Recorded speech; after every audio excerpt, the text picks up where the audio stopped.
suara saya masih putus-putus atau gimana, lihat aja layar kalian. Kalian ikuti aja. Nanti kalau misalkan ada yang kurang dimengerti, silakan ditanyakan. Karena di sini sinyal saya bagus di sini.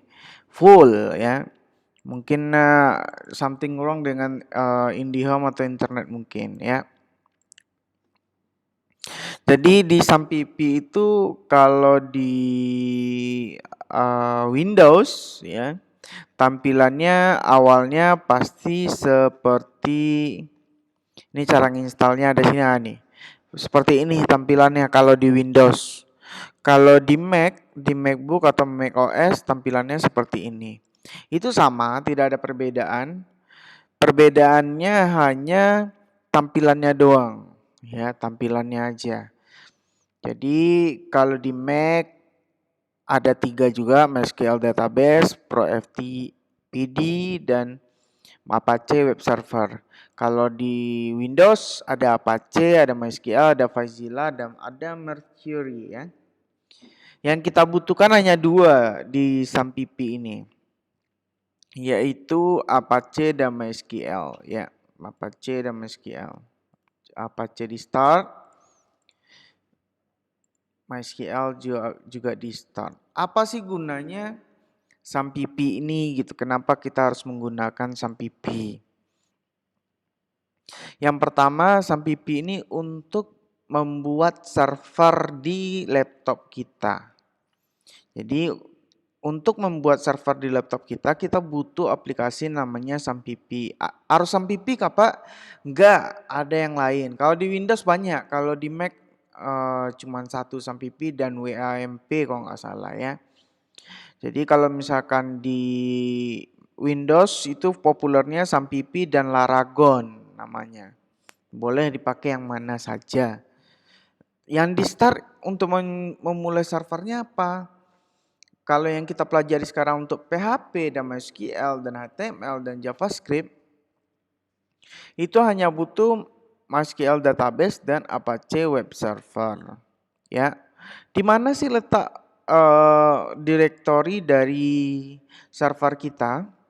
Kalian bisa lihat direktorinya itu di bagian tombol Explore, atau kalau di Mac di Open Application Folder.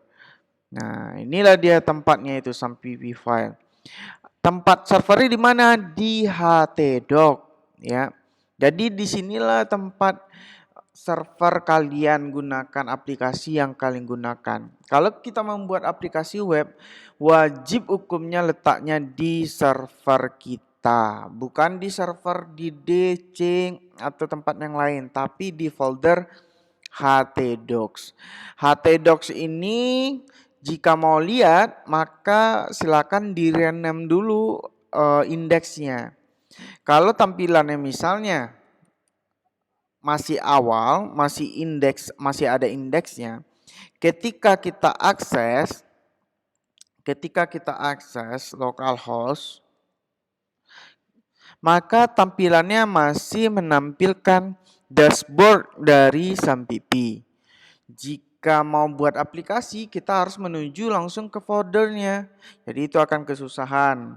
Makanya kita rubah indeksnya ini, boleh dihapus. Pokoknya tulisan indeks boleh dihapus, boleh di rename. Kalau saya ganti dengan index all. Ketika saya akses lagi, saya akses localhost, maka akan tampillah folder server kita. Server kita yang di htdocs. Tidak bisa yang di luar htdocs ya. Saleh Kausar. Siapa nih Saleh Kausar? Pak, saya ganti akun, Pak. Oke. Saleh Kausar ya? Iya, Pak. Oke. Saya balik lagi. Jadi disinilah server kita. Nanti buat aplikasi ya di dalam htdocs ini. Kalau di Windows itu kalian bisa lihat di folder hard disk C, terus foldernya Sampipi. Di dalam folder Sampipi ada lagi folder htdocs gitu. Tulisannya seperti ini, sama htdocs juga nih. htdocs. Kalau yang klik htdocs maka akan muncul. Kalau saya udah banyak isi aplikasinya. Kalau kalian mungkin sedikit, standar defaultnya. Makanya pertama langkahnya adalah kalian hapus yang tulisannya ada indeks atau di rename, diganti nama. Indeks all boleh, indeks 1 boleh, asal jangan ada indeks di dalamnya. Ya, kalau ada indeks maka tampilannya adalah dashboard SAMPP ya. Untuk membuat aplikasi pertama kali gimana, Pak? Gampang, tinggal buat foldernya misalnya pemrograman web Kamis misalnya, karena kita hari Kamis ya. Terus disinilah nanti kita letakin file-file aplikasi kita.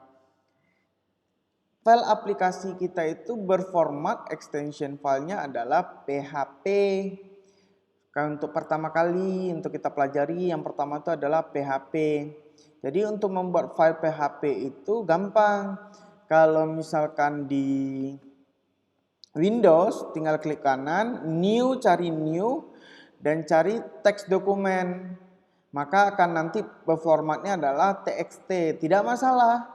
Nanti formatnya tinggal kalian ganti. Kalian bisa tampilkan format extension filenya, ya. Karena contoh kalau misalkan kalian buat teks dokumen seperti ini, saya copy dulu filenya. Kalau di Mac tidak bisa. Kalau di Mac harus yang namanya copy file lain, bisa diedit namanya seperti itu. Nah, seperti ini. Misalnya ini pertama kali itu pasti adalah tulisannya adalah kalau nggak salah new file ya, new atau dokumen kalau nggak salah, dokumen .txt. Nah, kalau di pertama kali kalian buat itu formatnya txt, dilihat di kanannya Windows itu ada juga itu namanya txt dokumen. Maka untuk merubah formatnya itu ada tanda titik yang memisahkan nama file dengan format extension filenya. Ini yang harus dirubah. Cara menampilkannya di Windows adalah kalian bisa pergi ke folder properties atau properties yang ada di Explorer. Kalau nggak salah di bagian sini dia ya. Terus nanti klik bagian dalamnya ada namanya hilangkan centang yang hide extension format file. Nah, hilangkan itu. Kalau dia di hide maka tidak akan tampil tuh txt ini. Nah, makanya nggak tahu nih gimana cara merubah format teksnya menjadi PHP. Kalau misalkan sudah seperti ini, kalau udah tampil extension filenya, gampang tinggal di rename. Misalnya buat latihan 1 titik. Titik ini bertanda adalah bahwa berikutnya bukan nama file tapi adalah extension dari filenya. Karena kita belajar PHP maka buat dari extensionnya adalah PHP. Langkah berikutnya kita harus ngoding pakai apa? Kalau misalkan kalian udah pernah belajar Visual Studio maka mengeditnya pakai Visual Studio. Ada yang pakai NetBeans. Itu boleh, tapi itu berat, tidak efektif untuk pemrograman web. Terlalu buka lagi, lama buka NetBeans, aplikasi NetBeans dan Visual Studio 2015-2019 itu kan lama bukanya dan membutuhkan spesifikasi laptop yang tinggi. Kalau di Windows bisa menggunakan Notepad++, Sublime atau Visual Studio Code. Nah, ini. Tapi kalau yang umum orang biasanya menggunakan Sublime Text. Boleh juga menggunakan Visual Studio Code. Dan di sini harus kalian bedakan ya. Visual Studio Code dan Visual Studio itu beda. Visual Studio Code itu adalah text editor yang ringan. Tidak sama dengan Visual Studio yang biasa. Kalau Sublime itu text editor yang cukup lumayan responsif ya. Jadi contoh saya buka seperti ini. Kalau di awal kalian buka pakai Sublime atau Notepad++ editor teksnya, maka akan tampil secara kosong. Isinya kosong, tidak ada isi, ya. Kalau tidak ada isi maka kalian tinggal edit apa sih PHP yang mau kalian buat gitu, aplikasi yang kalian mau buat ya. Ini saya ulang, saya save seperti ini. Jadi latihan 1 yang di dalam folder pemrograman web Kamis. Untuk membuat menandakan dia file PHP atau aplikasi PHP kita, maka kita harus membuat di awalannya codingnya adalah PHP. Tutup, bukan PHP kredit ya.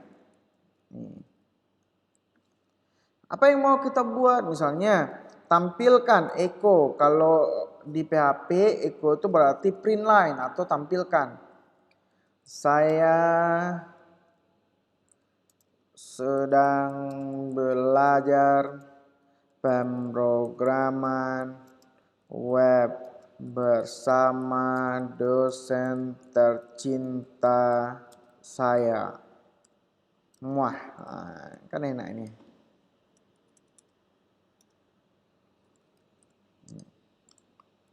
Save. Ini adalah aplikasi kita yang pertama. Aplikasi kita yang pertama, latihan 1 di folder pemrograman web Kamis di dalam htdocs. Kalau udah seperti ini, kita sudah membuat yang namanya aplikasi PHP. Aplikasi sederhana PHP. Gimana cara menjalankannya atau runningnya gitu. Kalau kita buat program kan kita harus tahu gimana cara runningnya. Runningnya boleh pakai browser apapun, contohnya browser Chrome, Firefox ya kan. Klik localhost atau pergi ke Sampipi lagi, pergi go to application. Nah, nanti dia akan membuka browser kalian yang defaultnya. Biasanya akan tampil langsung file yang tadi localhost nih. Cari tuh file kalian, folder kalian tadi apa namanya, pemrograman Kamis. Latihan 1, nah udah ada latihan 1.php. Kalau kita klik maka akan tampil tuh.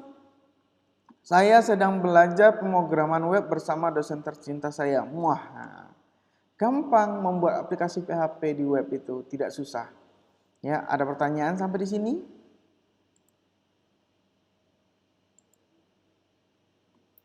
Masih bingung, Pak.